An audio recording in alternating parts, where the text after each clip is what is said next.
happen to have one of those very people with me here today. Tom Izzo has been the head basketball coach at Michigan State for more than 2 decades. His list of accomplishments includes an NCAA national championship, 7 regular season Big Ten championships, 4 Big Ten tournament titles. The list goes on and on. But it isn't just these accomplishments that makes Coach Izzo great. It is his ability to bring people together to achieve great things and his insatiable desire to accomplish more. So, Coach, for those listening who aren't as familiar with you, would you share a little bit about your background? I mean, how did you go from the tiny town of Iron Mountain, Michigan, to the winner of the 2011 Legends of Coaching Award? Well, it was a strange progression. I got out of college and I didn't know what I wanted to do, so my buddy Steve Mariucci and I said, well, we'll be graduate assistants, him in football, me in basketball. We were living together up in Marquette, Michigan, and after the first year, we both got hired as assistant coaches, which was not much money, but it was a job in Division II. And I stayed there for a couple of years, and we won pretty big in Division II, but I couldn't get out of there, so kept interviewing for jobs, and I interviewed for an assistant job at Michigan State twice and didn't get it. So third time there was a GA job here, open, a graduate assistant, and so I interviewed for that. And Judd told me I was too qualified for the job, and I said I'd take it anyway. And I stayed here for 3 years, and which is the longest stint of a GA known to mankind. And then all of a sudden I took the Tulsa job as an assistant, and 6-7 weeks later, Mike Dean left for Siena, and Judd hired me back, and I've been here ever since. That is, I love it. And, you're overqualified. That's how often do people hear that? But, that leads to a really great question about your relationship. You took over Michigan State when you became the head coach 20 years ago from your mentor, Judd Heathcote, and he'd won a championship with Magic. And many people fail when they succeed a legend. I'm just wondering, what do you think some of the things were that you did during that leadership transition that you believe helped make it work? Well, I think Judd deserves the most credit. First of all, he got me the job. Second of all, it's helped that I was his assistant for, 3 years as a GA and 9 years as an assistant. And then I actually got hired the year before. He got me the job, stayed 1 more year, and really gave me a lot of responsibility. So I think 99% of the credit goes to him and what he did for me. And he is a coach's coach, so he kind of taught me the reins and made sure I understood all the other parts of coaching, not how to handle the media was one big one that he was great at. And I think because Judd got me the job a year in advance, it really helped the transition period. And then, so now we've had 19 years of Judd and 21 years of me. That's 40 years. So the Magics and Kelsers of the world back in his championship, were friends of mine too. And so I think that helped the transition, the Scott Skileses, the Kevin Willises, and, guys like that. And then, of course, Steve Smith. And it just made the transition a little easier. And the former players knew who the head coach was. And Judd is still helpful to me today. He still tells me what I do right and wrong. He's just doing it from a couple thousand miles away. You've been quoted as saying that great leaders don't motivate, they inspire. Now, what's the difference, if you don't mind sharing with me a little bit about your difference between motivation and inspiration, and how do you actively inspire your folks, your players, your team every day? Well, I try to inspire them by having them take ownership. I think that is the big key. Motivating is great, but it's somewhat artificial, and you can only go to the well so many times. When you inspire people, you're inspiring them to become great. You're kind of making them part of the journey. I think motivating them is just is sometimes a quick shot of adrenaline that might last the game. But are you looking to win games, or are you looking to build programs? I guess that's the difference for me. And inspiring people also means when they leave here, they become better, because Self-motivation is the key to success, and I think if you inspire people, they become more self-motivated. If you just motivate people, it's like I said, that quick shot of adrenaline that isn't long-lasting. I think aspiring is more long-lasting. You talk about that, helping them take ownership. What are some of the ways you do that? Well, we do a ton of team building things here, but I'd say if I had to look at a number one factor for me that's been so incredibly valuable, it's magic still comes back.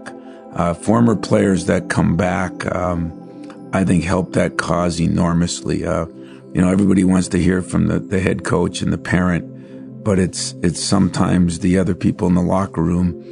Your peers are sometimes, the head coach becomes like a parent, where players, they look at him a little differently sometimes. And I think when you have former players that come back, and we've, between the magic era of him and Kelser to the Skiles and Vincent era to the Steve Smith has been very instrumental here. And then in my era, the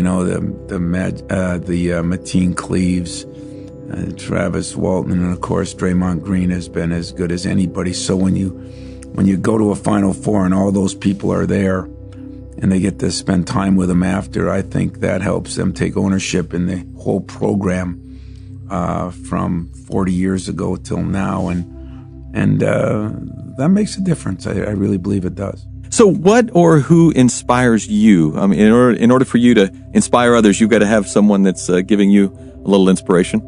Well, Judd inspires me because he believed in me and gave me a chance. But I've been really fortunate. My best friend in the world, still my best friend, that's Steve Mariucci, who he coached in football, and it's really great to have someone who I say is in the same profession, but maybe a different venue.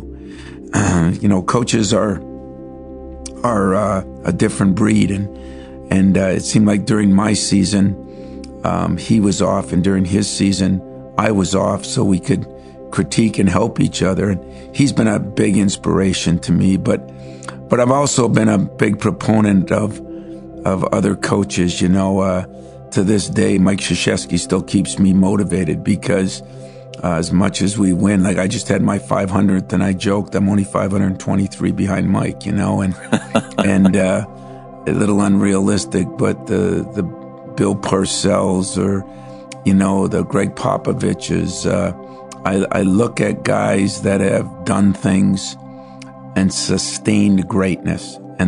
And those are the guys that inspire me, the guys that have sustained greatness and done it the right way. There's no, Belichick is one that I try to read books, or like I'll go to mini camps. I used to go in Mariucci. I've gone a lot of football mini camps because I'm intrigued that in football, a assistant coach in football is really the head coach at that position. And it's helped me utilize my assistants more. So I think I'm a sponge, constantly learning. Stealing is a better word, I don't come up with many inventions, but I steal from a lot of people. That's one of the points that I had been so fascinated by with you over time is sustained success. You just talked about it. I mean, I love this. Only one senior class during your tenure has ever graduated without playing in a Final Four. That's ridiculous. And but most people can't keep their teams so competitive for such long periods. What are some of the keys to doing so from your perspective? What's allowed you to be able to keep that success running? Well, I think the other thing that people do, whether it be presidents of companies or head coaches, I think the more success you have, the more pulled you get. And sometimes the most valuable thing you don't do, and that's spending time with guys. People ask me, how can you be hard on a player? Or how can you do this? Or how can you do that? It's because I always tell them I spend enough time with them that I know what their dreams and goals are. And I'm also big on, each team is a new team, and it's their time to leave a footprint in the sand. It's their time to do something that, people will remember them by. And so I try to instill that in a player, that it's his dreams and goals too. I mean, I've been around coaches that everything's team. I mean, I'm team, but I'm individual. I think it's my job to help a guy fulfill his individual goals, and then to me place that within the team goals. That's what a coach does. And some people are so worried about the team, they forget that guys have individual goals, and some guys are so into the individual goals, they forget they play on a team. And I think I've done a decent job of blending those two together. And every year I give a guy a note card. I tell him to put 5 things that he wants to accomplish selfishly, not for anybody else. And then I try to use that and how I can blend it together with our team goals. And it's worked fairly well for us. You know, I love that 3x5 card exercise that you do. You shared that with me once before. Can you explain a little bit further to the listeners here? You actually hand them a card at the beginning of the season, and you ask them to write down their 5 individual goals. Tell us more about that. Well, I do. And I mean individual. I mean, forget their girlfriends, forget their parents, forget their best friends, forget their teammates, and forget their coaches. And not many people do that, I don't think, and I do that if I was in business, give me 5 things that you selfishly want to accomplish. And, usually I get 7 or 8 of the similar answers. I want to win a national championship. I want to be an NBA player, whatever those answers are. Some of them put, I want to graduate just because they're afraid I'll show it to mom, But, when I get that, then I have a meeting with each guy and I ask them if they realize how hard it's going to be to obtain these goals, because there's only less than 1% are going to win a national champion. Less than 1% are going to get drafted in the NBA. There's only 9 jerseys hanging. If your goal was to have your number hanging from the ceiling, there's only 9 of them in 100 and some years of basketball. And when we get through that exercise, I ask them always, so what would make me a great coach to you? And they all laugh and say, well, you're good, and then nobody wants to say nothing. And so then I add in, well, if I helped you obtain your goals, would that make me a successful coach in your mind? And once they say, well, yeah, I think that gives me the license to push them to places they never thought they could go, because I keep reminding them, remember, I'm doing this for you. These were your goals, not my goals. And that's really been one of the single best things I think I've come up with that has helped me understand that we're in a day and age where there are individual goals and there are team goals. And I think it is the coach's job to put them together, but I'd never hold back a kid from being a little selfish, because I think I have enough confidence in myself and that kid that I can blend the two together.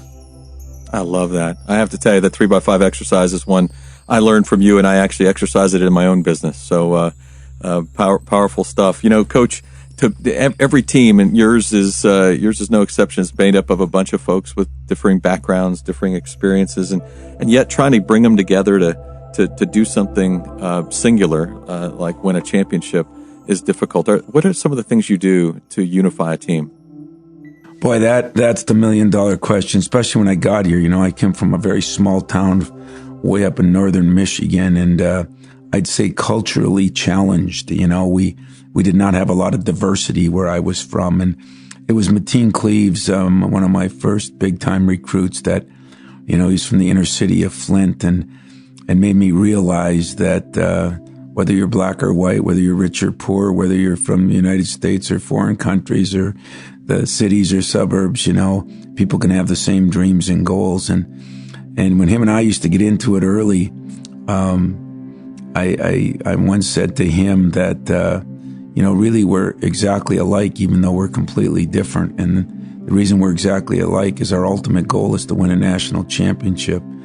And sure enough, when I recruited him, I stuck to that. And, he went to 2 Final Fours, and the last one he did win a national championship. And he helped me appreciate different cultures and different things, and realize that, everybody can get along together. It's just, there's got to be a little give and take, and taking enough time to appreciate that, maybe in one culture, a hairstyle is different. But when I think back to my culture, I was in the era where long hair and everything was in. And so are we really that much different? Are those things really our substance, or are they just kind of fads that we go through? And Mateen helped me appreciate, understand it, and it's I've used that ever since. Wow, I love it. But to that point, so, camaraderie is our desire, right? We want to build a team that all enjoys and appreciates each other. But friction is real, dysfunction's real. What are some of the ways you handle it when you see cracks starting to occur in a team? Well, I think the biggest thing is to make sure you see the cracks. Sometimes I think we don't react until the wall's fallen down. If you see the cracks, you got a chance. And so one of the things I stress around here is make sure that it seems like the lowest rung people on my ladder here are my trainer, my equipment man. Maybe they make the least amount of money, but they're the most valuable because they're the eyes and ears of my program, keeping a pulse on your program, especially as you have more success, because there's more demanded of you, whether you're president of a company, whether you're president of a university, whether you're the head coach. The more success you have. We're going through it now with Mark D'Antoni, our football coach here, and he was doing an interview the other night before our Louisville game. I said it gets a little more demanding when you win, and he laughed, and we talk about that. So I think keeping your pulse on your team and make sure you still have your meetings and make sure you still have leaders that will talk to you. Make sure your door is open. I think the busier you get, the less time you have, and you take things for granted yourself. You're always telling fans not to take it for granted. You tell players don't take anything for granted. Sometimes it's the head coach or the president of the company that takes things for granted. So I try to stay grounded in that. And I said it earlier in this little topic we're talking about. Spending time is more valuable than anything you can do. And if I told you the number of meetings I have in my office at 12, 1 o'clock at night with different players, or after a game we lose on the road, I'll go pick a guy up right around campus, 20 below zero, and just talk. I get more done then than I do, because I think it's too often we talk and we forget to listen. And I've coined a phrase that, learn to listen and listen to learn. Sometimes I think as the bosses, we don't listen enough. I love that too. That idea of you gotta keep in touch with your eyes and ears in the organization to see the cracks before the wall comes down. When you think of your career as a coach, if you could, is there one big mistake you wish you'd handled differently, or something you wish you could undo? Well, I think the hardest thing, especially in this day and age where everything's so public, discipline matters. You can't give up on kids, because not everybody came from the exact same place you came from and was raised the same way you were raised, and it doesn't make it always right or wrong. But I always try to tell my guys, let's not forget where we come from, but let's understand where we come from. Maybe not be the same place we want to get to or go to. And, sometimes the mistakes in how you handle kids, when do you give up on them? When don't you? Is the hardest thing I have to deal with. I don't think I want to give up on anybody, but sooner or later, that old adage, one bad apple can ruin the barrel. And locker rooms are sacred, and if things aren't going well in the locker room, you got to make changes. And I've made a couple of changes, not many, but a couple, and to this day it bothers me, but I still think I made the right decision. So I don't know if there was one exact thing, but dealing with kids, most people in business have to deal with a large variety of age groups, and as you get older, sometimes the group you're dealing with gets older with you. One thing about coaching, as I get older, everybody still stays 17 to 22. It never changes. Right. And so staying up on those things is difficult. And sometimes, I'll make mistakes, and that's when I'll go to a younger assistant, or, I'll go to I have a neat thing here where I have 10 student managers and 8 student girl assistants. And if I want to change things, I go to them sometimes and I say, what do you think? To try to keep a pulse. And so I don't know if there's one, but dealing with that is probably the hardest part of my job to me. Yeah, trying to make those choices and then having to decide when it is time to to maybe change and take a different direction with a young person. Yeah. But difficult. You talked about the age challenge. You also have the challenge of turnover. My gosh, you lose a third or a quarter of your roster every year. What's the key to dealing with turnover like that? Well, I think the biggest key dealing with turnover is whether you want to build a team or you want to build a program. And if you build a program, it means that the foundation is solid. Usually the first floor is solid. The second floor are the players that come and go, but the basis of things within your program are still the meat and potatoes of it. And I think that's, you plug different people in, but it is difficult. And that's, again, where you got to go back to spending time. You got to have good leaders. You got to make sure the locker room's good. You bring an influx of players in, and sometimes they're very talented and been pampered, and you got to work them in with the other guys. I've been so fortunate here since we won it with Mateen Cleaves and guys like that. That Draymond Green was unbelievable of rallying players. I've got a saying I use around here: a player-coach team is better than a coach-coach team. And sometimes I think as bosses, we don't want to give up that power, but I don't really give it up. I just use those guys to think a little bit more, to kind of spread my word in a different way. And I think that's what I try to do. When there's turnover, I make sure that I got one guy that's here. And if I have one of those years where I lose a lot of people, that's when I rely on my vets, my alums, that's when I ask a Magic or a Steve Smith or Gregory Kelser to come in and talk, or Draymond Green, and it really does help. And I think I'd do the same if I was in business. I think I'd do the same if I was me or you. Yeah, I like that.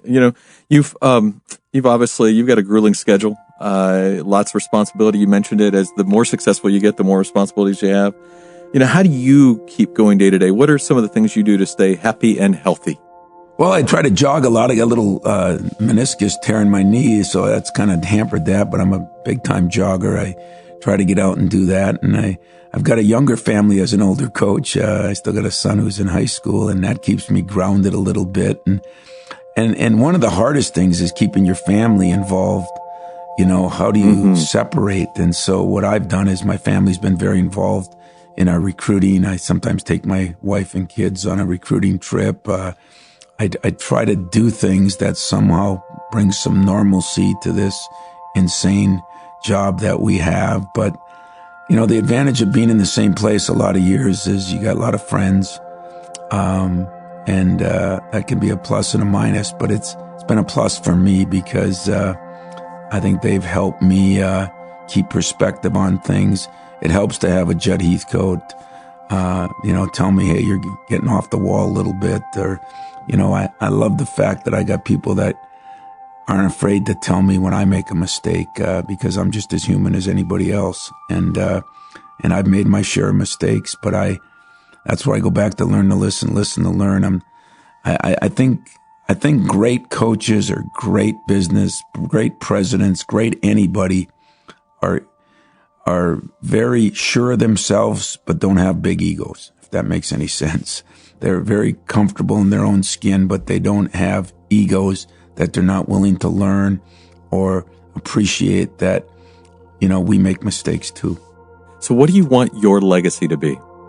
That is, as you get a little older, that is maybe the number one question I have right now. And I look at some of the guys that I've respected and admired, and both in football and basketball. And, I want my legacy to be that we've been consistent, because I think that speaks volumes, that we've done it the right way, that we haven't sacrificed what we believe in, both socially or even, within the rules of the game, and that I leave the place better than I found it.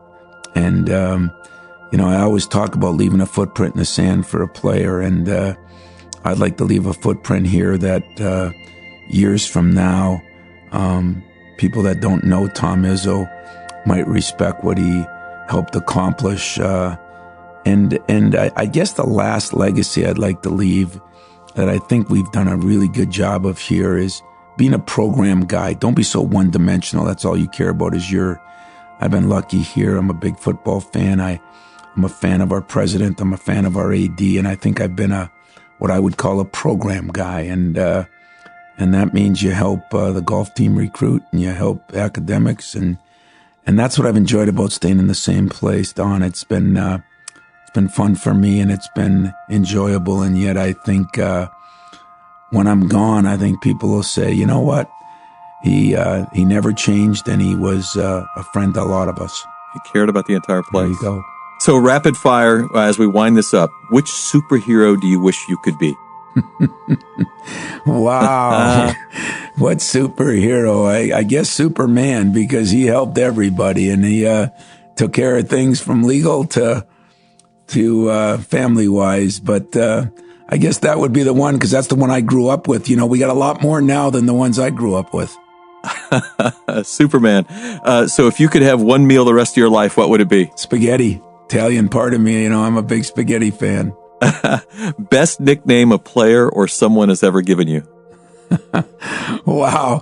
You know, most of those you don't know, because they're usually in the locker room and they're not really for public knowledge. But, you know, my friends call me IZZ, and I guess that's the only thing. When a player leaves here, it goes from coach to coach is or is. And I guess I appreciate that. That means something special to me.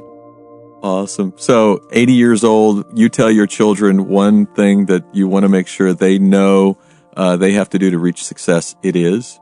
Keep working. You know, just work. I mean, I have often said I've interviewed for different jobs, and I never thought I was the best coach, but I always thought I would be the hardest worker that they could interview. And I think if you work your way through problems, you work your way through things you don't know. You just work and be open-minded that you don't know everything. Those would be the things that I think our successful people have. They work hard, and they're open-minded and egoless enough to keep learning. I love it. Now, last one. So what song do you belt out when you're alone in the car, in the shower, wherever? You know, the saddest part about me is I don't think I've ever been musically inclined. I play the accordion a little bit, but I'm not a guy that listens to a lot of music. And the only thing I can play on the accordion now is Christmas songs. I have a Christmas show coming up next week. So I guess Jingle Bells would be mine. Is that sad to say? That is awesome. We got to get video Tom Izzo on an accordion. Coach, it is always an honor and a pleasure to work with you, and thank you so much for sharing your wisdom with us. Well, thanks a lot, Don. I appreciate the time. Awesome, buddy. Thank you. Man, wisdom with years, right? I can't believe Coach Izzo has been at Michigan State for more than 2 decades. He is definitely an inspiration to a lot of people. And speaking of, I think what he said about the power of inspiration over motivation is great when it comes to teamwork. You have to inspire your team to take ownership, or they won't be invested and care about the outcome, even if they are motivated to do the work. And I love the idea he shared about keeping a 3x5 card with 5 individual and selfish goals on it. There may not be an I in the word team, but without each I, the team wouldn't even exist. So why not take time to outline what you want and then bring that to your team and blend that with the team goals? Focusing a little bit on yourself instead of always on those around you can actually go a long way to helping you find the success that we all strive for day in and day out.